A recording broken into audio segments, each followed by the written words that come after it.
Hello friends, welcome to my channel. આજે આપણે બનાવીશું જામફળનું શાક। જો તમે મારી ચેનલ પર નવા હોવ તો મારી ચેનલને સબસ્ક્રાઈબ કરજો, જેથી આવનારી નવી વિડીયોની નોટિફિકેશન તમને સૌથી પહેલાં મળી શકે। તો ચાલો આપણે રેસીપી સ્ટાર્ટ કરીશું। તો અહીંયા મેં એક મોટી સાઇઝનું જામફળ લીધું છે।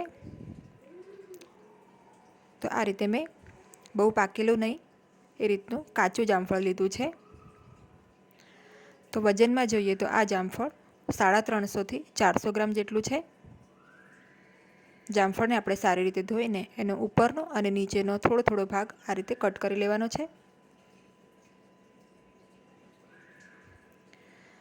તો અહીંયા મેં આ રીતે ઉપરનો અને નીચેનો ડીટીયાવાળો જે ભાગ છે એ કાઢી લીધો છે। હવે આપણે જામફળના આ રીતના મીડિયમ સાઇઝના ટુકડા કરી લઈશું।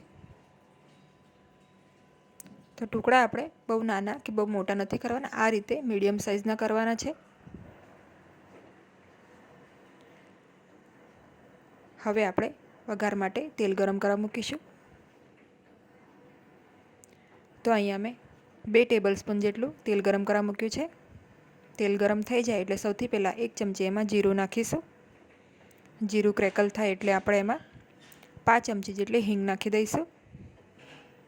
સાથે 1 ચમચી સફેદ તલ નાખીશું। હવે અહીંયા મેં 2 થી 3 ચમચી જેટલો ગોળ લીધો છે, ગોળ નાખી દઈશું। સારી રીતે આપણે આને મિક્સ કરી લઈશું। તો ગોળનું પ્રમાણ તમે તમારા સ્વાદ પ્રમાણે ઓછું વધારે કરી શકો છો। ગોળ આપણે શાક આપણું ખાટું મીઠું થાય એના માટે આપણે ગોળનો ઉપયોગ કરીશું।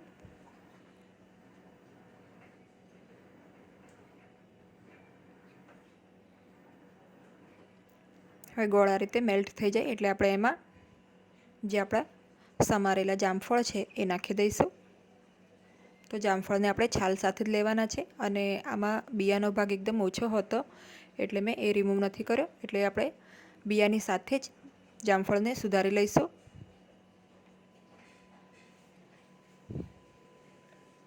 આ રીતે તમે પાક્કા જામફળમાંથી પણ શાક બનાવી શકો છો।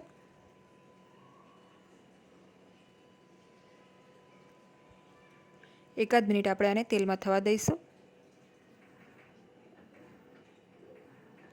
ત્યારબાદ આપણે આમાં મસાલા એડ કરીશું। અડધી ચમચી હળદર પાવડર, 1 ચમચી લાલ મરચું પાવડર, સાથે ધાણા જીરુંનો પાવડર છે 2 ચમચી એ નાખીશું। ગરમ મસાલો છે અડધી ચમચી, સ્વાદ પ્રમાણે મીઠું છે એ નાખીશું।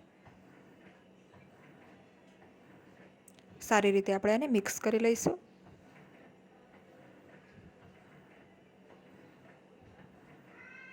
તો આ રીતે આપણું શાક એકદમ સરસ તીખું ગળચટ્ટું તૈયાર થશે।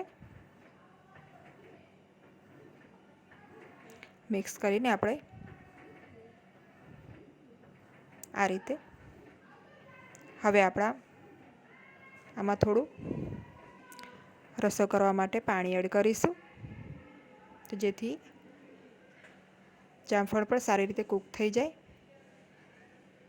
તો મેં અહીંયા લગભગ પોણા કપ જેટલું પાણી નાખ્યું છે। પાણી નાખીને આપણે સારી રીતે મિક્સ કરી લઈશું,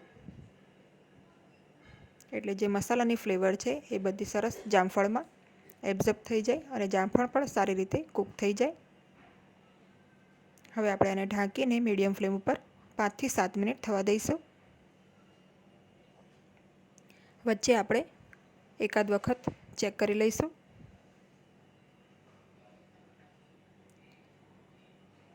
તો આ રીતે ઢાંકીને આપણે એને થોડીવાર થવા દઈશું। 2-3 મિનિટ બાદ આપણે ચેક કરી લેવાનું આ રીતે।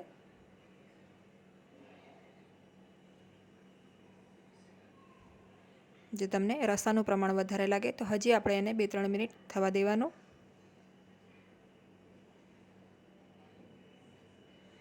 તો 5 થી 7 મિનિટમાં જ આ શાક એકદમ સરસ કૂક થઈ જાય છે। તો હવે રસો એકદમ બરાબર છે, જામફળ પણ સરસ કૂક થઈ ગયા છે। આપણે એકાદ પીસને કટ કરીને ચેક કરી લેવાનું.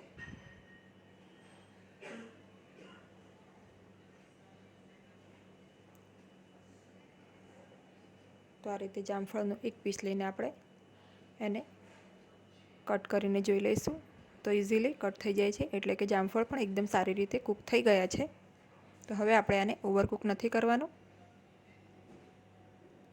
ઉપરથી ફ્રેશ આપણે કોથમીર નાખી દઈશું અને હવે આપણે આને સર્વ કરી લઈએ.